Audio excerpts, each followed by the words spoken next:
did much to raise morale in the American Pacific Fleet. Nimitz' personable style of management, plus a remarkable gift for trusting subordinates to do their jobs without interference, would prove crucial in the battle ahead.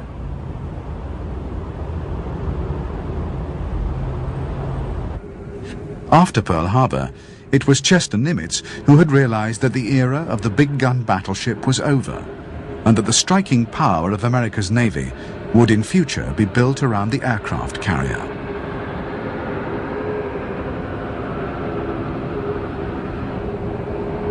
While under Nimitz's direction, America's carrier-building program was accelerated. For the moment, he would have to make do with what he had: just 4 aircraft carriers and their support ships. In spite of his slender resources, Nimitz would stick to the tactical doctrine he had always advocated. For aircraft carriers, attack is the best form of defense.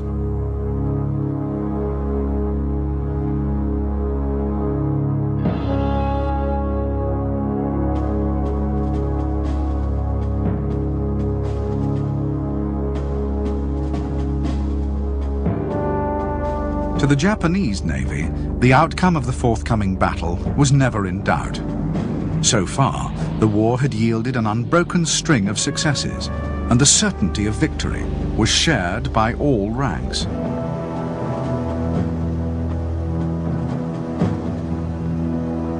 Such was the level of confidence that there was a real fear amongst some flag officers that the Americans would not dare fight and would refuse to leave the safety of Pearl Harbor. One advanced seaplane squadron even sent a signal to its headquarters, requesting that all future mail should be directed to Midway. The results of war games simulating the coming battle were also ignored. When one such game resulted in the intervention of American bombers from Midway Island and the sinking of 2 Japanese carriers, the outcome was deemed unacceptable and was overruled by the umpire. For the massive undertaking that would expand the Japanese Empire and destroy the US Navy in the Pacific, Japan could muster almost its entire combined fleet.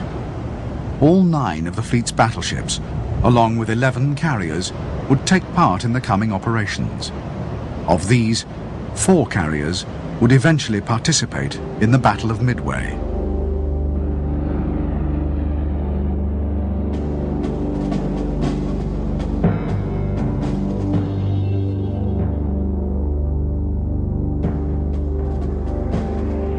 Akagi, or Red Castle, was laid down as a battle cruiser in 1920. 2 years later, she was converted into an aircraft carrier.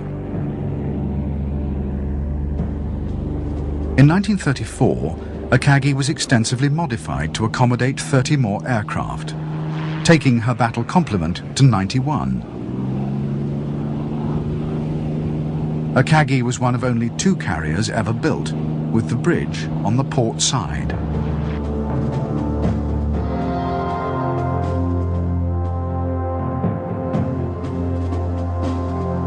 Kaga, or Increased Joy, was originally laid down as a battleship, but in 1924, work began to convert her to a carrier. She was completed in March 1928. Later, Kaga's triple deck was replaced by a much lengthened single deck in a major refit. Her aircraft capacity was raised from 60 to 90.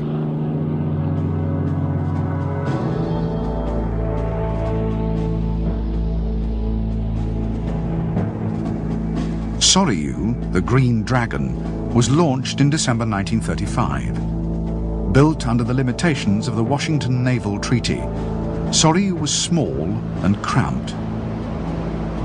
Nevertheless, she could still carry 63 aircraft, and the design was so successful, she was the model for nearly all later Japanese carriers.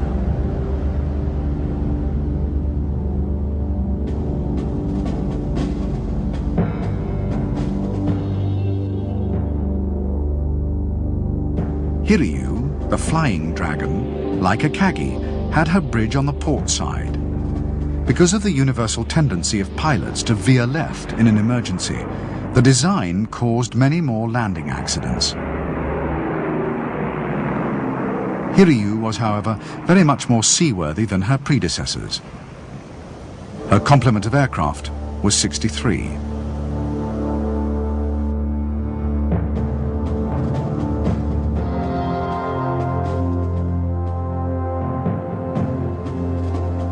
The Mitsubishi A6M-0 fighter was the most potent and visible symbol of Japanese prowess in the Pacific War.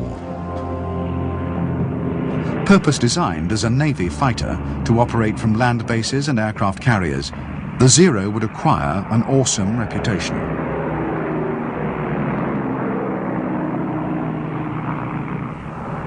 The Zero had a remarkably clean airframe and was very light in weight. The result was high speed and excellent fuel economy.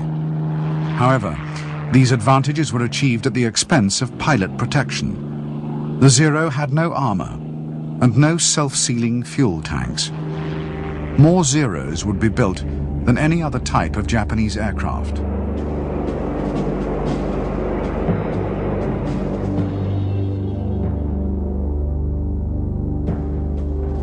The Aichi D-3A Val two-seater was the first all-metal monoplane dive bomber to enter Japanese naval service. In the hands of experts, the Val was a formidable weapon, realizing an 80% strike accuracy during the early Japanese conquests. The Val was so strongly built and so highly maneuverable that even with a fixed, spatted undercarriage, it could become a highly effective fighter once it had dropped its bombs.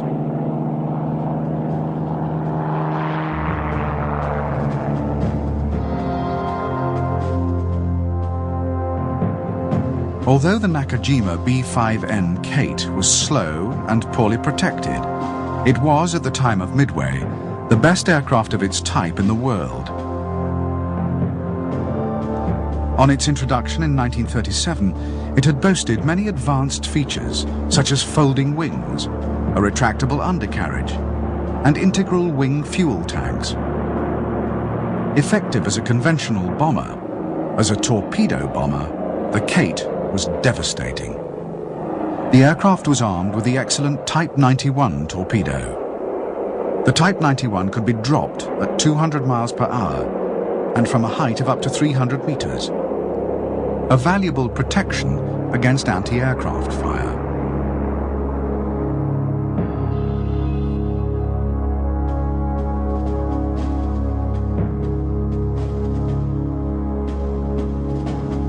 The naval pilots preparing for New Guinea and Midway operations were seasoned veterans of the attack on Pearl Harbor. They had gone on to fly combat missions in the Pacific and Indian Oceans.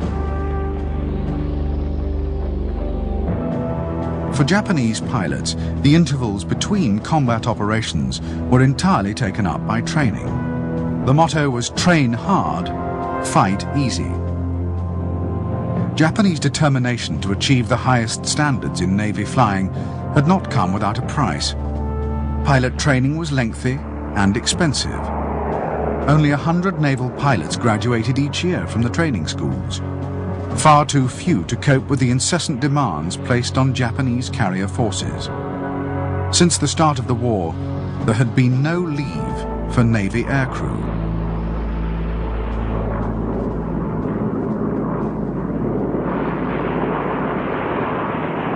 The training of Japanese sailors and flight deck personnel was, if anything, even more arduous than that undergone by their pilot comrades. The men were conscripts, hardened by harsh discipline, and ceaseless battle drill meant that a ship could be brought to action stations and a complete strike force launched within 5 minutes.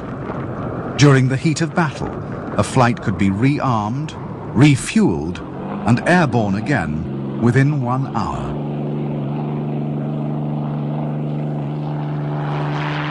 Although the combat readiness of Japanese sailors and airmen was unsurpassed, there was an underlying weakness in the Navy's preparation for the coming operations. Before Pearl Harbor, aircrew had been able to